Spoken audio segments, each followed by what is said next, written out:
두 번째 이야기. 왜 그래? 어디가 아픈 거니?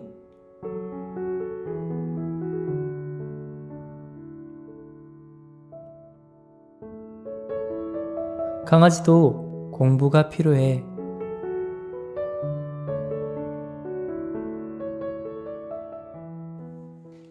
강아지가 어디가 안 좋은지 계속 기침을 해. 감기에 걸린 걸까? 다른 증상은 없는데. 밤비와 부를 오래 키우다 보니 주변에 처음 반려견을 입양한 사람들이 내게 조언을 구할 때가 있다. 얼마 전에도 사무실에서 포메라니안을 키우기 시작한 선배가 상담을 해왔다.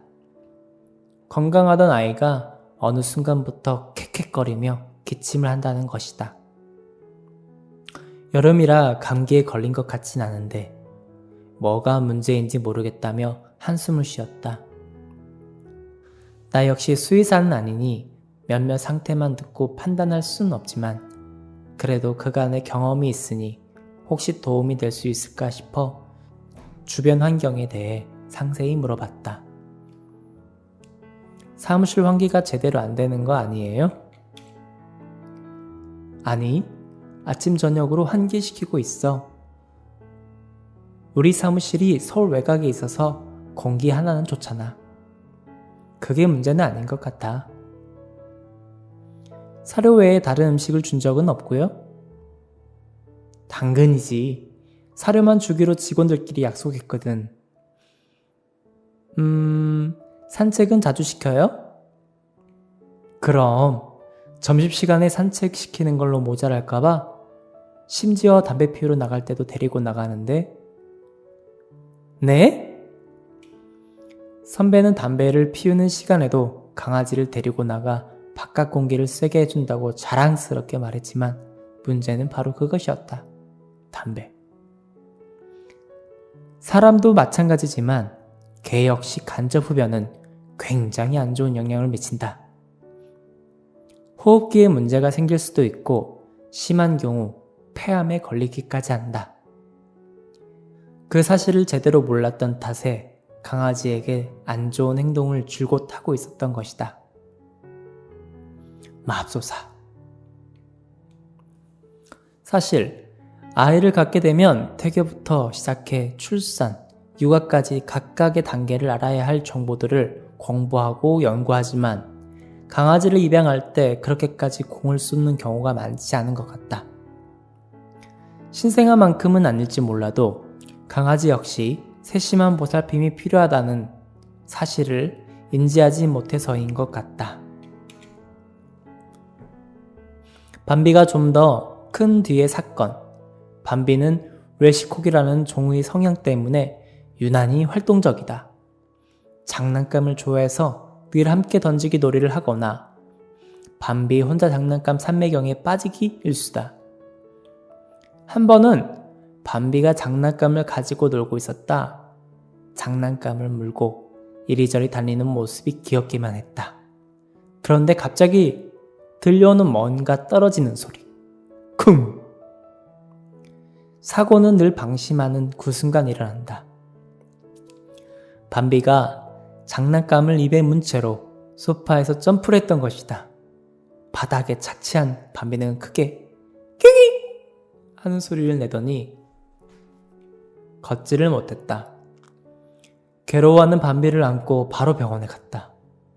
내가 조금만 주의 깊게 살폈다면, 위험할 수 있는 행동들을 미리 못하게 알려주었다면, 밤비가 다친 게 자꾸만 내 잘못인 것 같아서 눈물이 났다. 치료실로 밤비를 들여보내고 기다리는 내내 무서웠다. 잠시 후 원장 선생님께서 나오셨다. 인대가 파열됐어요. 뒷다리에 깁스를 해야 될 것 같아요. 밤비가 아직 어린데 성장이 다 끝나지 않은 상태라서 깁스가 몸에 좋지는 않을 거예요. 그치만 어쩔 수 없죠. 자꾸 미안한 마음만 들고 밤비가 떨어지던 순간을 떠올리니 눈물이 훌쩍훌쩍 났다. 그때 밤비가 나왔다. 치료를 받고 나온 밤비를 보는 순간 나는 눈물 범벅인 상태로 웃음을 터뜨리고 말았다. 밤비는 인대가 파열된 뒷다리만 털을 빡빡 밀고 그 위에 깁스를 했는데 깁스한 다리를 질질 끌며 나를 향해 뛰어오고 있었다. 도저히 안 웃고는 못 베길 만큼 재미있는 광경이었다. 엄마를 울게 했다가 또 금방 웃게 만드는 요 녀석, 밤비. 다리를 끌고 다니는 밤비가 걱정이 되긴 했지만 집으로 돌아온 며칠 뒤 밤비는 깁스를 한 다리에 금세 적응을 해서 마치 깁스한 걸 잊은 것처럼 아주 잘 지냈다. 깁스한 다리를 볼 때마다 내가 밤비의 안전을 좀 더 신경 썼더라면 좋았을 거라는 반성을 하긴 했지만 강아지를 키우기 위해 공부까지 하는 것을 극성이라고 생각하는 사람들이 있을지 모르겠다. 하지만 이렇게 생각해보면 어떨까? 우리가 누군가를 좋아하게 되면 그 사람에 대해 많은 것이 궁금해진다. 어떤 음식을 좋아하는지, 싫어하는 음식은 없는지, 어떤 음악을 즐겨 듣는지, 취미는 무엇인지 등등.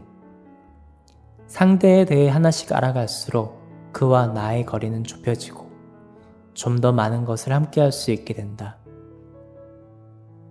반려동물과의 동거도 마찬가지다.